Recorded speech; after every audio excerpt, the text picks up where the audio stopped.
Bonjour, je suis Jean-Paul Pougala. La dernière fois qu'on s'est séparés, on a démarré notre débat sur le lait. Mais aujourd'hui, avant d'introduire le thème, je vais vous présenter un livre. C'est le tome 2 de Géostratégie africaine. Il sera disponible dans toutes les librairies FNAC de France à partir du 1er décembre 2015 et successivement un peu partout en Afrique. Il coûte 10 000 francs CFA, soit 25 €. Ça coûte un peu moins cher en Afrique que hors d'Afrique, pour des raisons que vous pouvez imaginer. Revenons à notre thème du jour, le lait. Cette vidéo, ce film est destiné aux futurs industriels africains. C'est pour préparer mentalement, intellectuellement et culturellement ceux qui veulent devenir des industriels en Afrique. Notre territoire, il est conquis aujourd'hui parce que nous avons des fournisseurs, des industriels d'autres continents, européens surtout, qui viennent conquérir notre espace. Et nous avons donc besoin de la géostratégie africaine. Ceci est dédié à l'économie. La géostratégie, c'est une stratégie appliquée à la géographie, à un territoire. Donc, parce que notre territoire est occupé par des industriels d'ailleurs et que nous voulons réagir, nous avons donc besoin de passer par des stratégies. Le thème d'aujourd'hui, c'est le lait. Il faut déjà qu'on comprenne qu'est-ce qu'il déverse sur notre territoire. Voilà. Avant de dire qu'on va aller combattre, avant de dire qu'on va se déchaîner pour combattre les importations qu'il y a chez nous, il faut qu'on comprenne qu'est-ce qu'on déverse sur nos territoires. Alors aujourd'hui, c'est le lait. Il y a plusieurs genres de lait.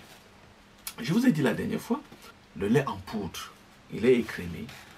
On a ensuite, le lait concentré. On a ensuite le lait demi-écrémé, liquide, et le lait entier. La dernière fois, je vous ai dit qu'il y avait un seul lait. Parmi ça, c'était le lait entier. Et vous allez aussi comprendre tout à l'heure qu'il y a, même le lait entier, il n'y a pas de lait. Revenons au lait en poudre. S'il y avait du lait en poudre, alors ce lait, ça coûte environ 1000 francs le kilogramme. 1200, mettons même 2000 francs le kilogramme. De lait en poudre. Pour faire 1 kilogramme de lait en poudre, il faut 200 litres de lait. Voilà.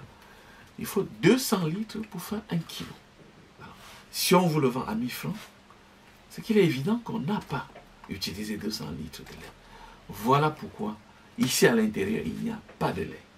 Voilà. C'est de l'amidon de maïs. Et ensuite avec de l'arôme et tout ce que vous pouvez imaginer. Le lait concentré. Le lait concentré, prenez la peine quand vous avez le lait concentré de vérifier ce qui est écrit. C'est à environ 97% de sucre. Donc vous êtes en train de consommer du sucre et non du lait.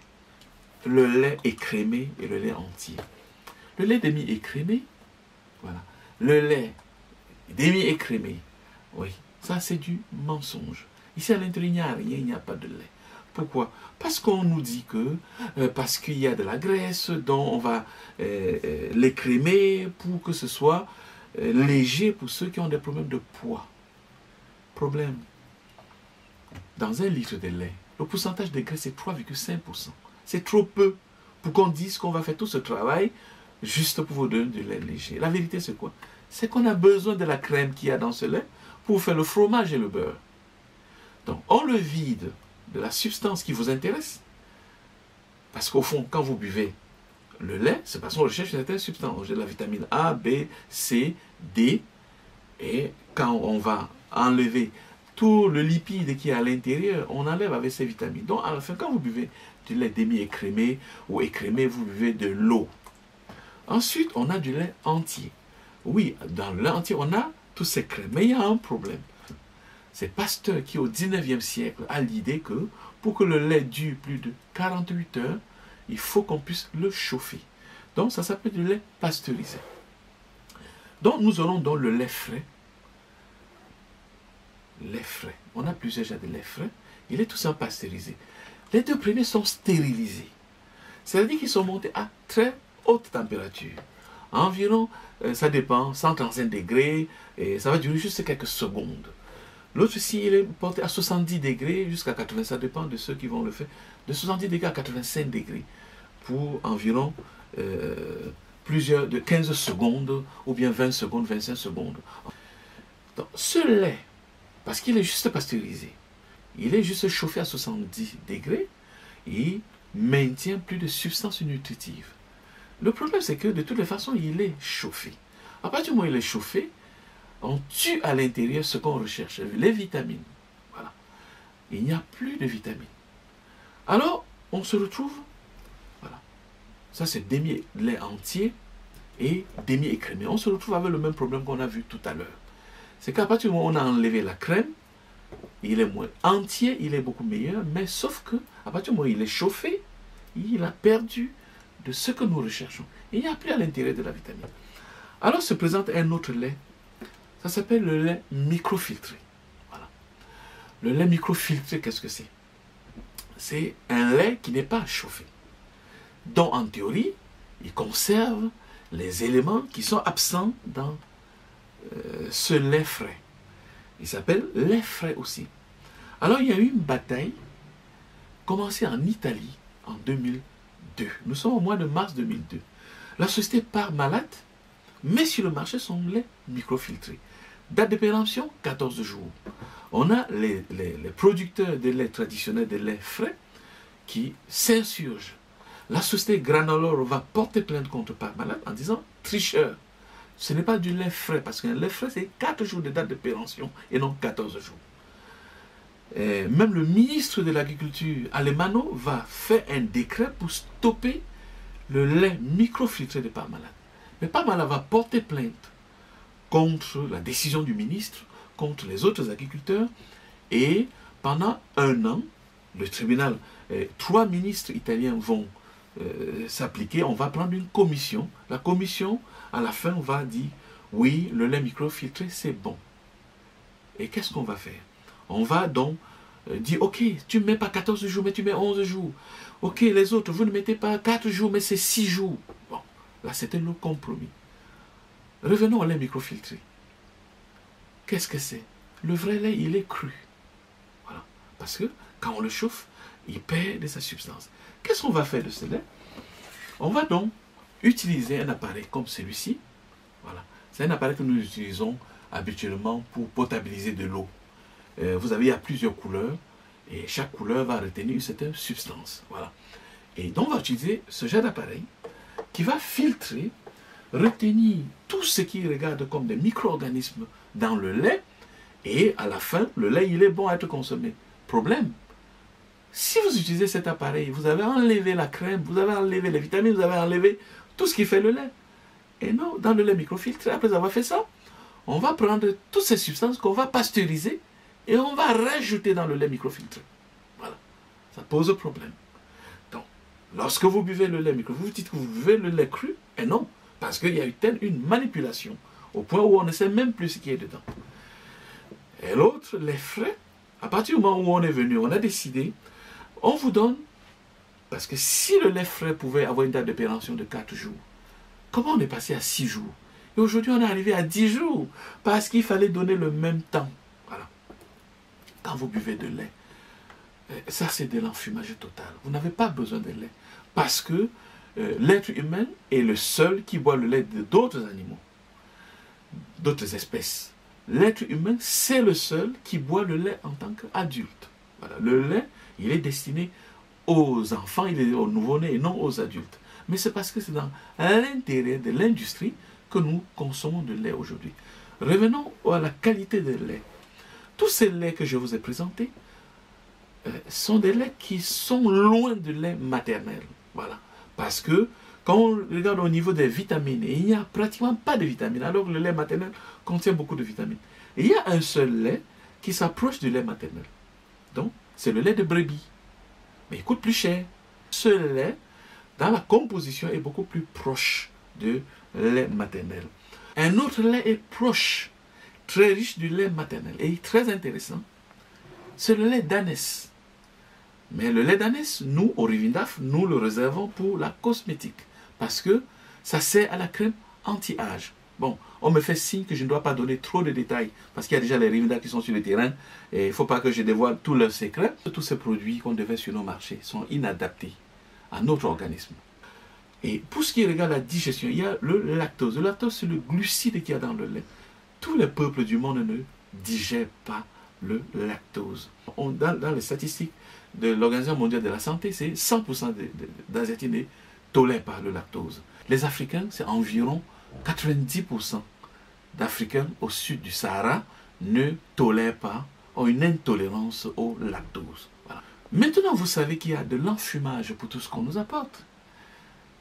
Mon objectif n'est pas de faire peur ou bien de dire que ceci est bien, l'autre n'est pas bien. C'est de dire que vous, en tant qu'industriel, futur industriel africain, avant de dire que vous vous lancez pour reconquérir de l'espace de notre territoire qui aujourd'hui est tenu par les autres, il faut que vous soyez avertis et de savoir ce qu'il faut faire, ce qu'il ne faut pas faire.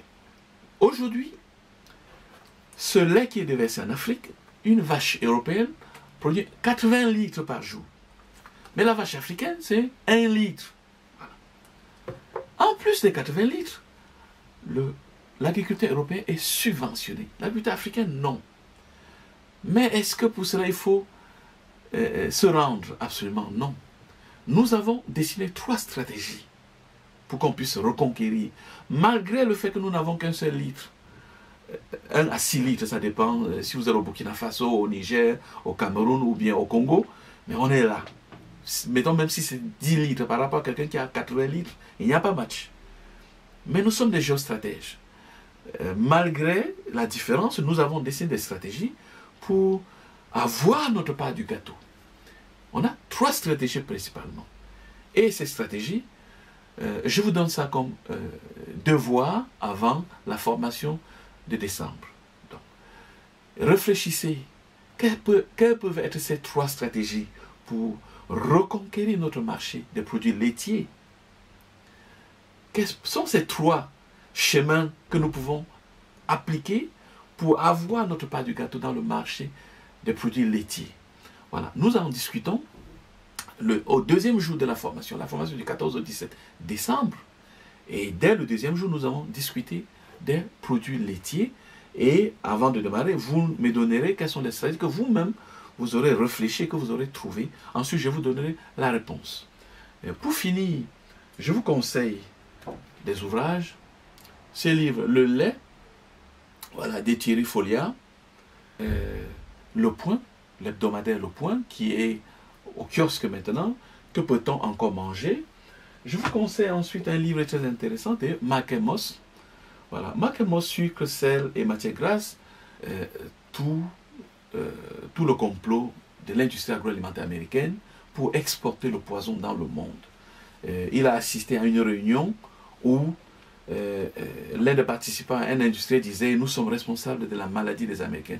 Le fait qu'un Américain pèse 200 kilos, 300 kilos, c'est la responsabilité des industriels. Et tous présents ont dit à celui-là: on s'en fiche. Et il rappelle ça dans son livre. C'est un livre qui est très intéressant pour lui, pour vous, industriels africains. Parce que notre objectif est de faire de l'argent, oui, mais pas à n'importe quel prix. C'est de faire de l'argent, mais en respectant l'éthique. Donc il est intéressant donc de savoir quelles sont les faiblesses de nos concurrents, qu'est-ce qu'ils font comme poison, pour éviter nous-mêmes de reproduire leurs erreurs. Parce que c'est justement parce que nous serons capables de sortir des meilleurs produits que ce qu'ils nous proposent qu'on pourra gagner la bataille qu'ils ont de venir déverser certains produits sur nos marchés. Dans la formation, nous allons revenir sur, par exemple, le jus 100%. Quand on dit jus bio, jus d'orange 100%, est-ce que c'est vraiment bio? Est-ce qu'il y a des champs d'orange bio en Europe pour qu'on puisse après nous dire qu'on a du jus d'orange bio? Nous reviendrons là-dessus durant la formation. Donc, à nous revoir. Je demande à tous ceux qui partent d'étrangers pour venir à Douala, faites un effort de venir à Douala 2 jours avant, parce que j'ai une surprise pour vous la veille de la formation. Je vais vous amener avec moi par groupe, on va faire des petits groupes, je vais vous amener avec moi visiter les marchés de Douala. On ira dans les marchés, on ira dans des supermarchés, et on va de cette manière-là introduire la formation. À nous revoir à Douala. pour tout mon sponsor infatigable. Dans la vie il faut chercher, c'est la teba salé la yo. Soko lukite okonsote, soko salite okoliate komeka koibate boko betama kebana papa. Ono vala volate nik nikeze soli junior ngwembe Mosala ezali garanti ya vina yo yaya na motoki na yo nde osui futa ya oya loba ole de beaucoup prier ke kolata mosala maboko koibate boko kanga maripa ya kiyofuna Delma Sepene Charlemagne Mayasi région Ingani. L'école kuto kenda na yo te moningi okoma minis lokola cheri mungala obosanike ye atanga to miracle nini olingo sala pokoma na mayela le akwala yaya tikana nukolota même s'il est permis de rêver Alain Maba, Albin Le Banda, Café Fort.